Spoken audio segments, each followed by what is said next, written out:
What's up, guys? Turn all of the distractions off.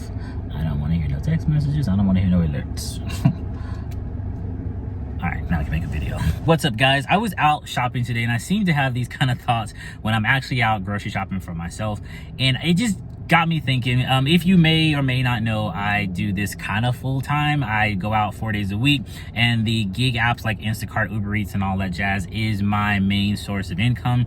Yes, I have a few other things set up, if you must know. Obviously, this YouTube channel, I sell my art. I just started a print-on-demand store. You know, a few other things that I'm setting in place to try to make other streams of income coming in, because truth be told, nothing is guaranteed. You can have your own business. No one comes by your stuff. Your business is going to flop in what you're going to do. So I just feel it's better to set up as many different streams of income as you can, just so you can be somewhat financially secure. But with all that said, while I was out shopping today, I just remember making a video talking about, if you don't like the gig economy, leave, and please try to look at doing some other things to, you know, to try to make yourself some money, so relying on the apps isn't as stressful. And I thought about it a little bit more to ask the question, why are we so stressed? Like, I looked at that video, I looked at all the summer slowdown videos, I looked at all the videos that came.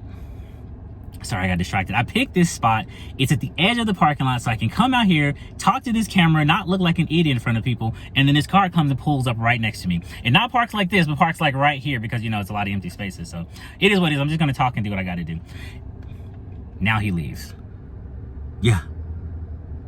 Leave so I can finish what I got to do. So like I was saying, why are we so stressed out about this? You know, I saw all the videos about the summer slowdown. I saw the videos of people saying how they just can't make ends meet. They've gotten more apps. They've tested multiple locations. They've even drove to different cities in some cases just to try to make this work, and it's still not working.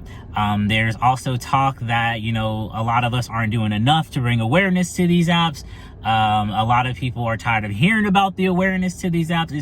It's kind of like we're just all in an upheaval right now.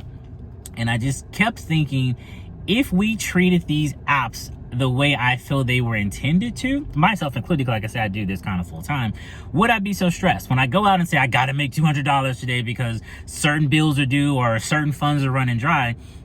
Would I be so stressed if I had money in the bank, or if I had a W-2 or a part-time job, or at least for the 4 days I work with them, I have a guaranteed amount of income coming in? And then if I was just out casually doing these apps, I wouldn't be so uptight. I remember hearing that these apps aren't meant to be a career, and it really is not. I don't think any of this gig stuff is meant to be a career unless you can really turn it into a business. Now, us doing Instacart and DoorDash, there's no way we can turn this into a business. We can't trademark the name. We can't do any kind of real business under that name. All we can do is work under that corporation. If you want to move up in this kind of business, you're going to have to go work for them. I mean, you got to go apply for corporate DoorDash and corporate Instacart. I'm a graphic designer. If I want to do something like that, I can design maybe like the little buttons that show up in the app, but that's about all I can do. If I'm an analytical person and like numbers, you need to get on the analytic team who make the algorithm for these apps and work under these apps. If you're a boss bitch and you want to like call the shots, you need to go work for them and move up to be like a CEO. But us doing this from day one to whenever we stop doing it, we're just going to be a shopper and we're just going to be a delivery driver. That's it. Our title's not going to change. Yes, they're going to give us, you know, gold status top dasher.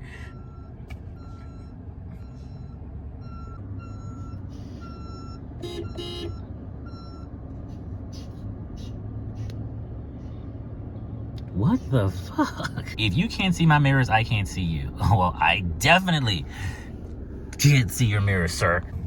Again, I pick the edge of this parking lot to film this video, and all of this is going on. It's like, this is really comedy. I can't even take this video serious with all this crap that's happening around me. This water truck comes and literally just plows into the back of my car, or to the side of my car.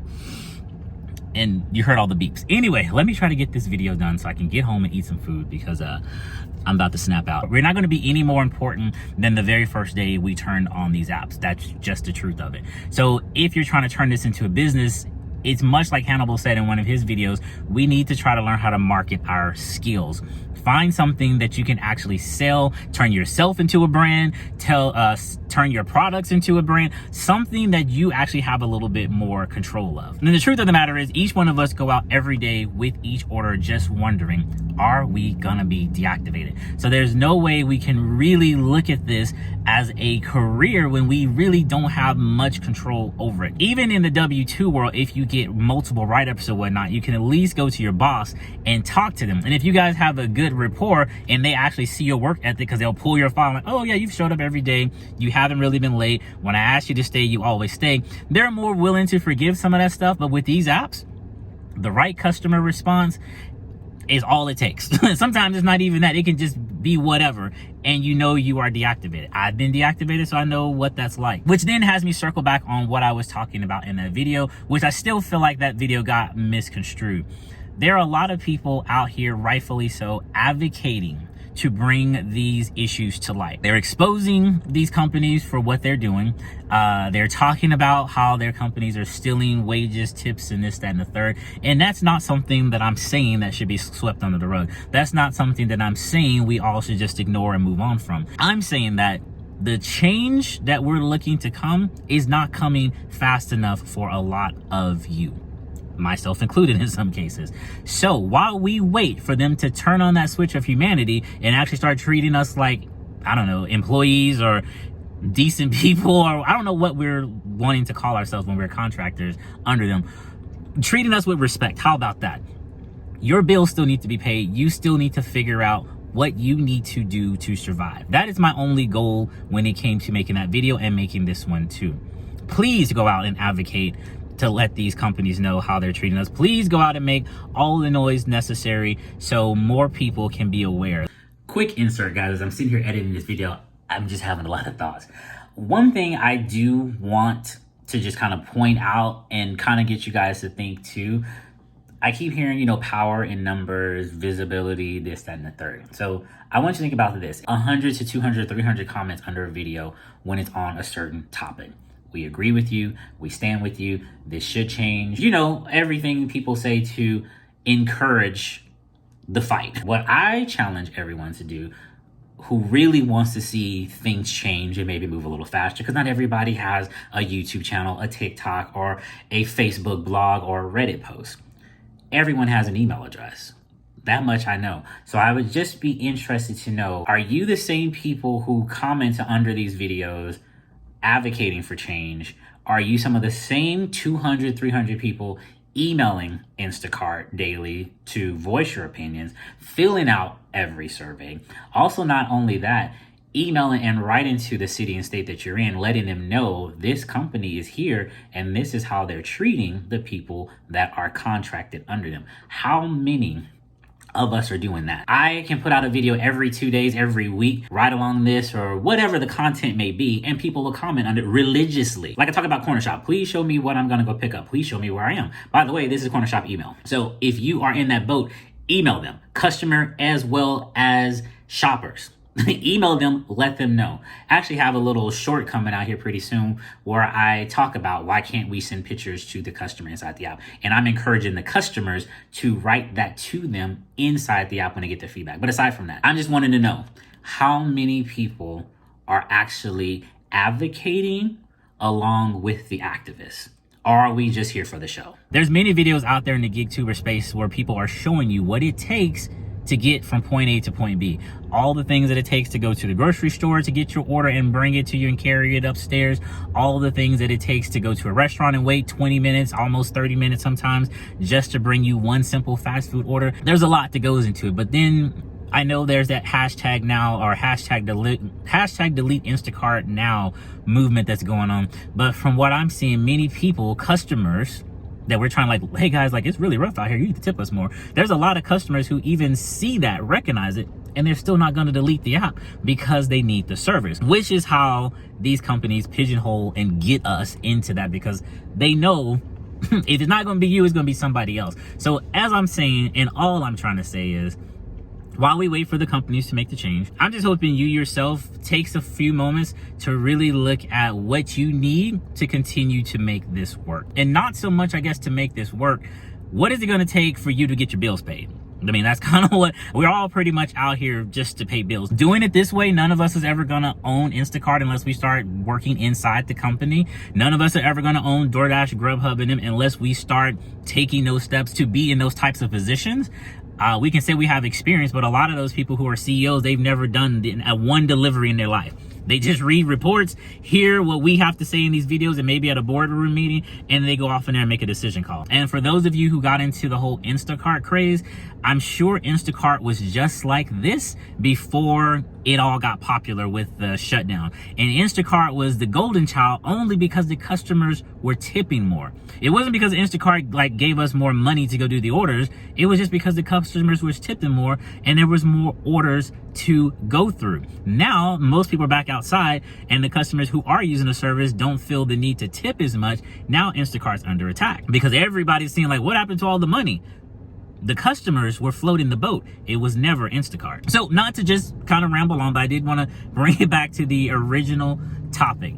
If we treated these apps like I guess they were intended to be, they were just supposed to be gigs, just something you can go out and make a little money here and there, would we be so stressed? And I really think about that when some people go down there and they comment and they'll be like, well, I just kind of do this part-time, I maybe just need a couple extra dollars. I have a bad shopping habit, so I'll go down on the weekends, maybe make $100 to $200. If I do, if I don't, it is what it is. But they're just kind of coasting with it. They don't get so hung up on, oh my God, this is a horrible batch, or oh my God, they're hiding the tips again. They just kind of doing it as they do. So I just wonder if we didn't try to adapt this into a full-time lifestyle, like I said, I'm talking about myself included. If we didn't try to make this a career path, how would we be viewing these apps now? I still don't think people would be taking crappy orders. Nobody should take a 60 item batch for $14 and going 18 miles. That's ridiculous. No one should be taking $2 restaurant orders unless that's all you got in your area and that's just something you feel comfortable with. I just still feel like you should wait it out and try to get more bang for your buck. But yeah, how would we view this? How would all of this be viewed if we were just casual gig users of the app?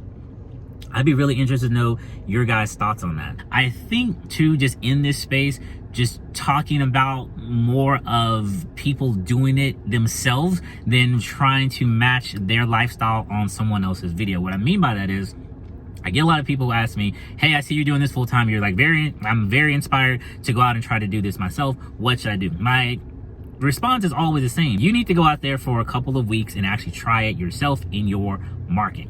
I can show you what I make. That's just letting you know that you can make money with these apps. That's not saying that I am going to scream.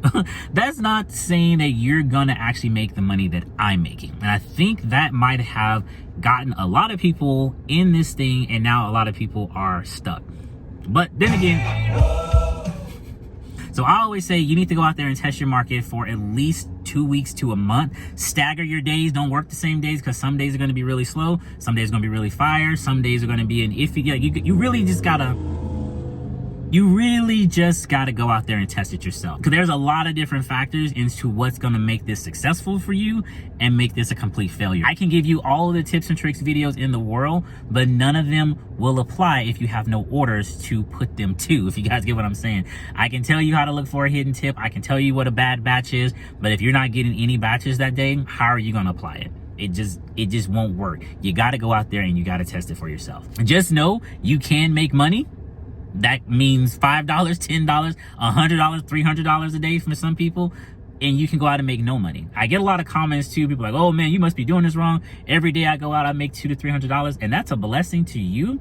But it's also comments like that where people go and read and be like, oh, well, there is $300 to be made. For some people, yes, but no one can honestly say that you do not have more bad days than good. Just like last week, I went out, I think it was 6 hours, only made $89, but I started at 3. That's my thing. And then the next day, same thing, started at 3, made $140, then hit the weekend and averaged out my entire 4 days that I like to work and made the money that I need to make. I think I came in $890 something with all my tips or whatnot. And that was no promotions, no referrals that week. So Me looking at those two, they're like, man, this is getting kind of iffy, but you know, it averaged it out. But I also want people to realize too, don't forget about your bad days, because they're gonna come back around. And I feel like that's another thing we do too. We'll let those 2 bad days slide by when we have like 1 or 2 phenomenal days. Like I'll go out and make $400 and like, okay, well, this is fine, like it's cool. But that's gonna happen again. That's just how inconsistent it is. At least for me, I don't know. Maybe these $200 to $300 people can tell me what I'm doing wrong, but I know for a fact that everyone has had bad days. Everyone has had bad weeks. No one consistently goes out and make the same amount of money. You're gonna make a little bit less. Sometimes you're gonna make a little bit more. That's just how this works. And if consistent money is something that you need to survive, this is definitely not the space for you. If you're in this space and you're trying to figure out what to do, all I can say to you is please try to diversify your income. And again, I just want to make that clear that by saying diversify your income is not saying turn your back on a certain app or a certain profession. It's just that you need to make more money to pay your bills. However you choose to do that, that's up to you. All the advertisements say, come work for Uber Eats, come work for Grubhub or whoever and be your own boss. I don't ever remember hearing or reading, come work for this, you know, app company and be your, and start your career with Uber Eats and start, you know, a profitable career with Grubhub. There's just no way we can turn this into a career.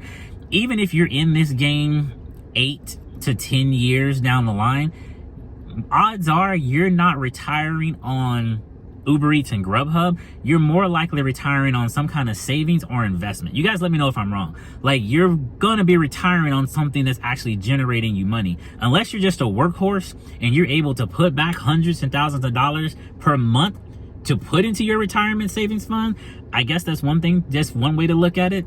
Let's just say like I was working for the city or whatnot, like the courthouse or a janitor, whatever the case may be. City has many different positions and a lot of good benefits. I've heard people say, oh yeah, I worked at the city for about 30 years and now I'm gonna retire. I get my retirement checks once a month and that's what I'm living off of. For people like us, we would really have to be very good at budgeting to put that same kind of city money back to save for ourselves to get ready for our own retirement. But again, to me, that's putting it into like Roth IRAs, putting it into the stock market, investing in a franchise and having money come in for you to where you're not physically going out running an app and working. I'd just be interested to know in a couple of years, for people who've been doing this for more than, I guess, 5 years, will anyone ever be able to say, I retired off of Uber Eats. I started Uber Eats in this, I ended it at that, and just on savings alone, no investments or whatever, because you can invest while you're at a W-2, you can invest anytime. I'm talking about just on the app alone. I was working Instacart for X amount of years and I was able to retire off Instacart. I think that's going to be a hard statement for any one of us to say, which again have me begging to the point that while we wait for the companies to treat us right and do the right thing, we really got to start taking care of ourselves. That's the most important thing that I want you guys to pull from any of these kind of sit down, talk to you, let me whisper in your ear kind of videos. We really need to start taking care of ourselves. I appreciate all the people who advocate to expose these companies and do what they do. I also think that we have those soldiers running that battle, but we also need more people trying to get people to see that this is not all there is.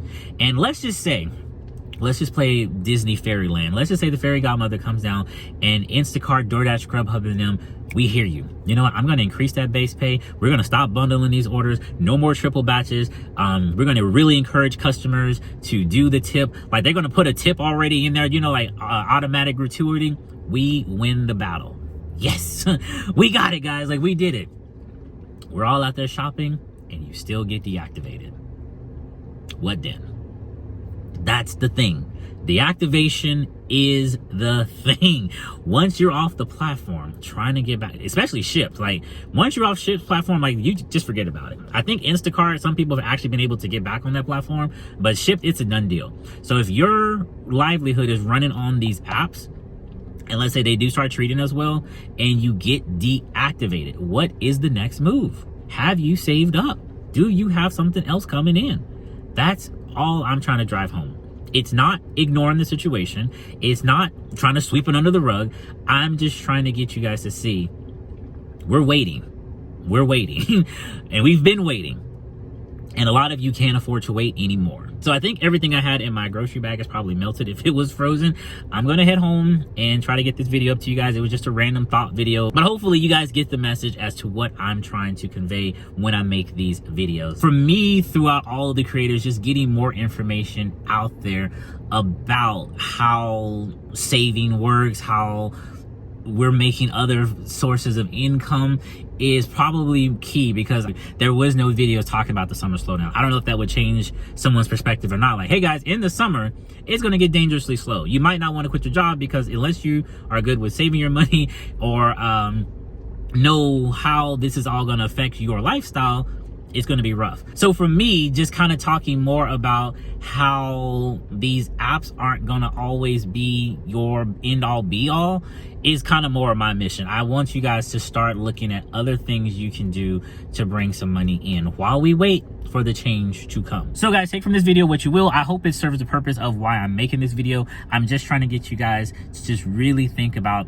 the state of this gig economy and where we all stand in this. It's not something that I don't think about day to day, because like I said, these apps are a major source of my income. I know going out there I can actually generate something. I just don't always know what that's going to be, and that's the reality of it. So until then guys, if you want to see some more videos like this, like I said, please let me know down in the comments. What I'm more interested in is to just see what your guys thought on this. If we were all just part-time W-2 workers and just coming out here on the weekends to do this, how would we feel about this? If we weren't full-time and this wasn't the main source of our income, how would you feel about just going out and just grabbing what you grab and then going home and not having any kind of feeling about it? I just want to pick your brain. That's what this video is kind of mostly geared toward. But in the meantime, I'm going to go home, and I hope you guys enjoy the rest of your day. Peace.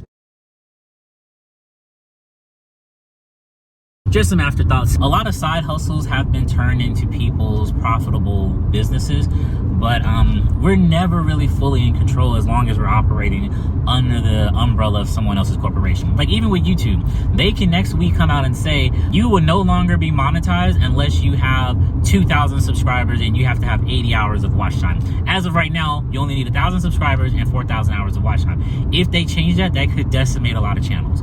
eBay, they change their terms and conditions all the time. If they want to just erase a certain category, let's say you were selling stuffed animals or mugs, if they say, you know what, nobody can sell that item anymore on our platform, that's going to change a lot of people's income. And not even just talking about platforms like that. Like I say, a lot of people, I see so many stories on social media, people have been there 5 to 6 years, one little customer dispute, and they're fired. They sided with the customer. So many Starbucks videos coming out now, how I guess the Starbucks people are angry that they have to wait so long because, you know, everybody's short-staffed. And a lot of these Starbucks baristas or whatever, they're upset. And they're like, you know, I just can't take this anymore. You guys expect us to make these coffees as fast as we used to with the full staff, and y'all saw wait times back then. Now we only have a handful of people here, and you're still expecting that same level of productivity. It's just not going to happen. People are getting fed up. So I'm saying, like, nothing is guaranteed. Like, everyone right now is just on pins and needles and on a thread. So all I'm really saying, guys, is just think about your future.